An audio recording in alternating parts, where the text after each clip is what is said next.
আসসালামু আলাইকুম, welcome to my channel learn with Farzana. আজকে আমরা ভেক্টর অ্যানালাইসিস বই থেকে চ্যাপ্টার 1-এর কিছু ইম্পর্ট্যান্ট ম্যাথ দেখব। আমাদের অনেকের কাছেই এই ভেক্টর অ্যানালাইসিস চ্যাপ্টার 1-এর ম্যাথগুলো একটু সমস্যা মনে হয়, অনেক কঠিন মনে হয়। কিন্তু তোমরা সবাই যদি আমার এই ভিডিওটি খুব মনোযোগ সহকারে দেখো, তাহলে আর কোনো সমস্যা আশা করি থাকবে না। তাহলে চলো আর কথা না বাড়িয়ে শুরু করা যাক। এখানে দেখো একটা ম্যাথ দেওয়া আছে, বলা আছে যে find unit vector u parallel to the resultant আর of vectors r1 and r2। এখানে বলা আছে কি যে দুটি ভেক্টর দেওয়া আছে, একটা হলো তোমার r1 আর একটা r2।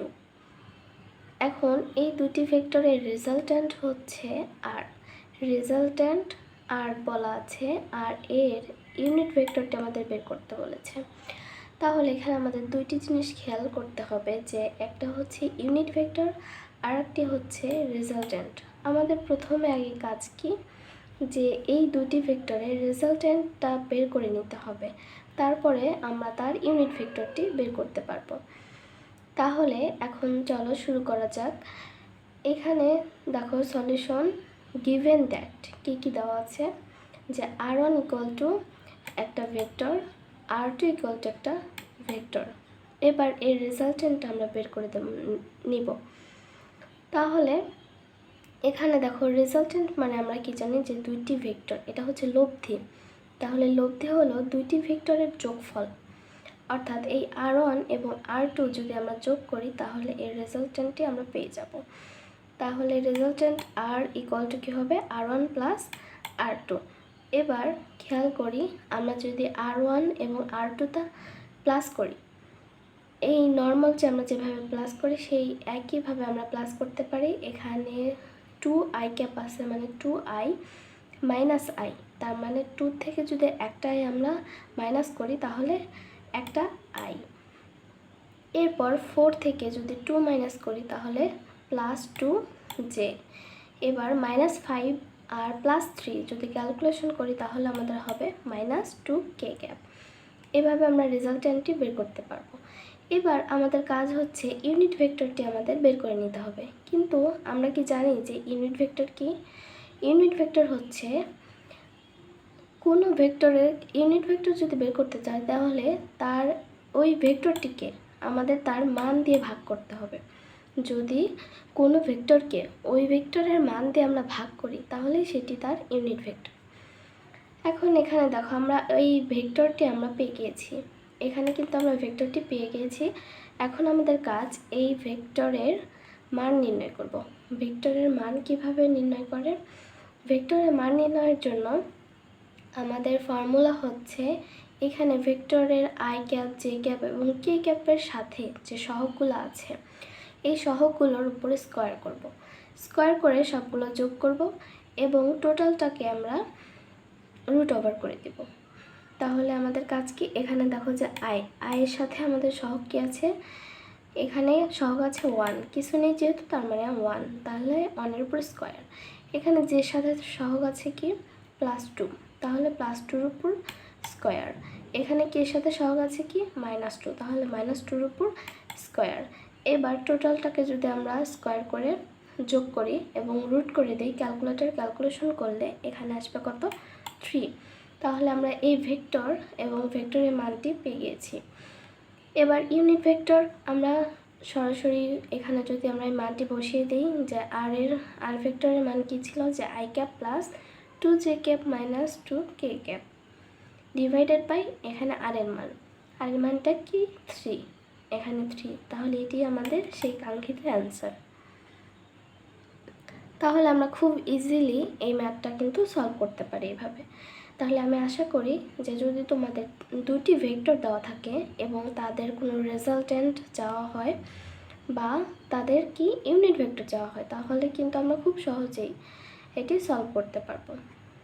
আচ্ছা, তাহলে তারপরে আমরা আরেকটি ম্যাথ দেখি চলো। এখানে দেখো বলা আছে কি, যে a vector passing through the point P and Q, find the unit vector of it. এখানেও কিন্তু আমাদের কি বলেছে, ইউনিট ভেক্টর বের করতে। কিন্তু আমরা জানি যে ইউনিট ভেক্টর বের করতে হলে দুটি ভেক্টর এবং দুটি ভেক্টর দেওয়া থাকবে, তার রেজাল্টেন্ট দিয়ে কীভাবে বের করতে হয় সেভাবে আমরা বের করা শিখেছি। কিন্তু ইউনিট ভেক্টর কি বলতো, যে একটি ভেক্টর দেওয়া থাকবে, তার ভেক্টরের ওই ভেক্টরকে যদি আমরা তার মান দিয়ে যদি ভাগ করতে পারি তাহলেই সেটা হচ্ছে আমাদের ইউনিট ভেক্টর। কিন্তু এখানে কি কোনো ভেক্টর দেওয়া আছে? এখানে কিন্তু কোনো ভেক্টর নেই। এখানে কি বলেছে, দুইটি পয়েন্টের কথা বলেছে, একটা হচ্ছে পি পয়েন্ট আর একটি হচ্ছে কিউ। তাহলে আমাদের আগে কাজ সেই ভেক্টরটি আগে বের করে নিতে হবে। এরকম দুটি যদি পয়েন্ট থাকে, সেই পয়েন্ট থেকে কীভাবে আমরা ভেক্টরটি বের করতে পারি চলো দেখে নেওয়া যাক। এখানে দেখা হচ্ছে গিভেন দ্যাট পি এই পয়েন্টটা এবং অ্যান্ড কিউ একটা পয়েন্ট। এবার পি কিউ ভেক্টর কী হবে, এখানে দেখো আমাদের ফর্মুলা হচ্ছে এন্ড পয়েন্ট। এন্ড পয়েন্ট থেকে আমাদের যে ফার্স্ট পয়েন্ট আছে সেটা হচ্ছে আমরা মাইনাস করব। তাহলে এখানে পি যদি ফার্স্ট পয়েন্ট হয় আর কিউ যদি এন্ড পয়েন্ট হয়, তাহলে এন্ড পয়েন্টের প্রথমে আছে কি -2, তাহলে -2 তার থেকে মাইনাস করব -1, তাহলে মাইনাসে মাইনাসে প্লাস, +1, তাহলে -2 +1। আর যেহেতু এটা ফার্স্টের পয়েন্টের একদম ফার্স্টেরটাকে আমি বলবো কি আই ক্যাপ, তার সাথে একটা আই ক্যাপ গুণ করে দেব, তারপর প্লাস একটা প্লাস। এবার সেকেন্ড এন্ড পয়েন্ট কি আছে এখানে -5, -5-এর সাথে এখানে আমরা মাইনাস করবো কি 2, তাহলে -5 - 2, পরেরটা কি হবে জে ক্যাপ, তারপর একটা প্লাস। আবার আমরা এন্ড পয়েন্টটা কি 8-এর থেকে মাইনাস করবো কি 4, তাহলে 8 - 4 কে ক্যাপ। এবার এটা যদি আমরা ক্যালকুলেশন করি -2 + 1, এখানে মাইনাস আই ক্যাপ হবে, আর -5 - 2 -7 জে ক্যাপ, প্লাস এখানে 8 থেকে 4 যদি মাইনাস করি 4 কে ক্যাপ। তাহলে এটি আমাদের কিন্তু সেই ভেক্টরটি। এবার আমাদের কাজ কি, ইউনিট ভেক্টরের বের করতে হলে আমাদের এই ভেক্টরটির মান লাগবে। তাহলে আমরা আগে দেখে এসেছি মান কীভাবে বের করতে হয়। মান বের করতে হয় যে এই ভেক্টরের কি করব, আমরা যে সহগগুলো আছে সেই সহগগুলোকে স্কোয়ার করে যোগ করে দিব এবং টোটালটাকে রুট করে দিব। আচ্ছা, তাহলে এখানে দেখো এই সহগ আই ক্যাপের সহগ আছে কি -1, তাহলে -1-এর উপর স্কোয়ার, প্লাস এখানে আছে -7, তাহলে এখানে -7-এর উপর স্কোয়ার, এখানে +4-এর উপর স্কোয়ার। ঠিক আছে, এবার তাহলে রুট করে দিলে আমাদের কি হয় √66। এবার এটা আমরা যদি ইউনিট ভেক্টর বের করতে চাই তাহলে কি, যে ইউনিট ভেক্টর হবে ওই ভেক্টর পি কিউ ভেক্টর, এই যে -i cap -7 J cap +4 K cap divided by √66। ঠিক আছে, এটি তাহলে আমাদের কাঙ্ক্ষিত সেই অ্যান্সার। তো এইভাবে আমরা কিন্তু দুটি পয়েন্ট থেকে তার ইউনিট ভেক্টরটি কিন্তু খুব সহজেই বের করে ফেলতে পারি। এটাই ছিল আমাদের সেই সেকেন্ড ইম্পর্টেন্ট ম্যাথ। এবার আমরা আরেকটি ম্যাথ দেখব। এখানে দেখো বলা আছে কি, ইফ r1 একটা ভেক্টর দেওয়া আছে, r2 একটা ভেক্টর, r3 একটা ভেক্টর, এবং রাইট r4 আরেকটি vector as a linear combination of r1, r2, r3, that is find the scalars a, b, c such that r4 vector equal to এখানে a r1 plus b r2 plus c r3। অর্থাৎ দেখো এখানে কি বলা আছে যে তিনটি তোমার ভেক্টর দেওয়া আছে r1, r2 এবং r3। এই তিনটি ভেক্টর এটা হচ্ছে একটা লিনিয়ার কম্বিনেশন। কিসের লিনিয়ার কম্বিনেশন? r4-এর। ঠিক আছে, এই r4টা আমাদের বের করতে হবে। কিন্তু এখানে আমরা যদি a, b এবং c, এখানে দেখো r4-এ a, b এবং c এর মানটি আমাদের লাগবে। তাহলে আমাদের কাজ হলো এই ভেক্টর থেকে আমাদের a, b, c এর মানটা বের করা এবং সেই a, b, c এর মানটা r4-এর এখানে আমাদের বসিয়ে দাও, তাহলে আমরা অ্যান্সার করতে পারবো। তাহলে চলো দেখে নেওয়া যাক কিভাবে সলভ করতে হবে। এখানে দেখো প্রথমে আছে যে গিভেন দ্যাট r1 ভেক্টরটা আমরা লিখে নিয়েছি, r2 ভেক্টর লিখে নিয়েছি, r3 এবং r4 এটা আছে। আচ্ছা, এবার এখানে দেখো যে here r4 is a linear combination of r1 r2 এবং r3। এই কথাটি আমরা সেই আমাদের কোশ্চেন থেকে জেনে এসেছি যে r1 r2 এবং হচ্ছে লিনিয়ার কম্বিনেশন কি r4। তাহলে সো দ্যাট কি বলা যায়, এখানে আমরা দেখি লাস্টে একটা লাইন ছিল না যে r4 vector equal to r1 plus br2 plus cr3। তাহলে এখানে আমরা মানটি বসিয়ে দেব, এখানে আমরা r4 এর মানটি বসিয়ে দেব। এবার এখানে r1, তাহলে r1 এর মানটি বসিয়ে দেব, এখানে br2 এর মান বসিয়ে দেব এবং cr3 এর মানটা বসিয়ে দেব। বসানোর পরে এবার আমাদের কাজ কি, এবার দেখো যে equating the coefficient of i cap j cap এবং k cap from both sides we get. তাহলে আমাদের কি করতে হবে যে এই যে i ক্যাপ এবং j এবং k ক্যাপের যে সহগগুলো আছে সেগুলোকে আমরা বোথ সাইডে ইকুয়াল করে দেব। তাহলে দেখো এই লেফট এবং রাইট সাইডে যা আছে সেগুলো ইকুয়াল হবে i j এবং k এর ক্ষেত্রে। এখানে দেখো আমাদের রাইট সাইডে এখানে i এর সাথে আছে 2, তার সাথে কিন্তু এটা গুণ আকারে আছে, তার মানে 2a, এটিই তার সহগ, তার মানে এখানে প্রথমে 2a, তারপরে i এর সাথে কিছু নেই, এখানে আছে b, তার bটা এর সাথে গুণ আকারে আছে, তার মানে প্লাস b, এখানে আছে কি -2 আর c, তাহলে -2 আর c গুণ আকারে -2c ইকুয়াল টু 1 কীভাবে হলো, এই দেখো এবার হচ্ছে তোমার লেফট সাইডে যে i এর সহগটা আছে সেটা কি কিছু নেই, মানে 1 আছে, এর জন্য হচ্ছে এখানে 1। তাহলে বুঝতে পেরেছি আমরা কীভাবে আমরা এই সহগগুলা ইকুয়াল করছি। এবার দেখো এবার আমরা জের ক্ষেত্রে দেখব।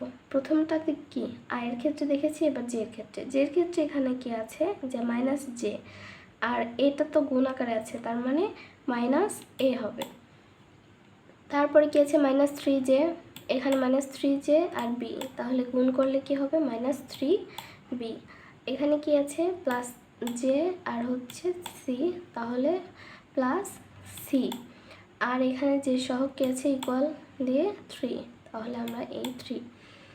এবার আমরা কে সহগ দেখব, কে সহগ এখানে দেখো কি আছে প্লাস কে আর এ তার সাথে গুণ, তার মানে a, তারপরে কি আছে যে -2k, তার সাথে b গুণন আছে, তার মানে -2b, তারপরে কি আছে -3k আর তার সাথে গুণ আছে c, তার মানে -3c, আর এখানে এই পাশে আমরা লেফট সাইডে দেখি যে কে সহগ আছে 2, তার মানে ইকুয়াল টু 2। তাহলে দেখো আমরা 1 নম্বর সমীকরণ এটাকে দিতে পারি 1, এটা 2 এবং এটা 3, এই 1, 2 এবং 3 নম্বর সমীকরণ পেয়ে গেছি।